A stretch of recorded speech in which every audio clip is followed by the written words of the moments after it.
இரக்கத்தின் சிகரம், கருணை கடல், இரட்சகர் இயேசு கிறிஸ்துவின் இனிய நாமத்தினாலே அனைவருக்கும் இனிய நல்வாழ்த்துக்களை தெரிவித்துக் கொள்கிறேன். இன்றைய திருவசனம் சங்கீதம் 41:11.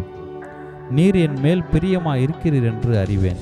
பிரியமானவர்களே, இன்றைக்கு நாம் உயிரோடு இருக்கிறோம் என்றால் கர்த்தர் நம் மேல் வைத்த பிரியம், அந்த பிரியம், நேசம் ஒவ்வொரு நாளும் நமக்கு தரும் புது கிருபையை வைத்து அறிந்து கொள்ளலாம்.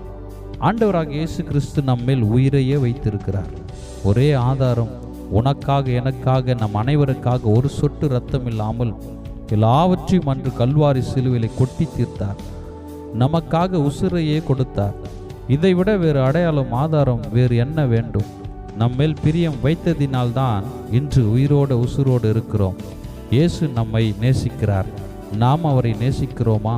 இக்காலை வெளியில் ஒரு தீர்மானம் எடுப்போம். ஆண்டவரே, இவ்வளவாய் எங்கள் மேல் அன்பு வைத்து பாசம் பிரியம் வைத்திருக்கிறீர் என்பதை அறிவேன். உம்மை மட்டுமே சார்ந்து வாழ்வேன், உமக்காகவே வாழ்வேன். உம்மை நேசிக்கிறேன் இயேசுவே. உம்மில் அன்பு கூறுவேன், முழு பலத்தோடு, முழு ஆத்துமாவோடு, முழு சிந்தனையோடு அன்பு கூறுவேன் என்று ஆண்டவருடைய நேசம், பாசம், பிரியம் இன்னும் அதிகமாகட்டும். ஆண்டவருடைய மனம் குளிரட்டும். இவ்வார்த்தையின்படி கர்த்தர் ஆசீர்வதித்து நம்மை வழி நடத்துவாராக. ஆமென்.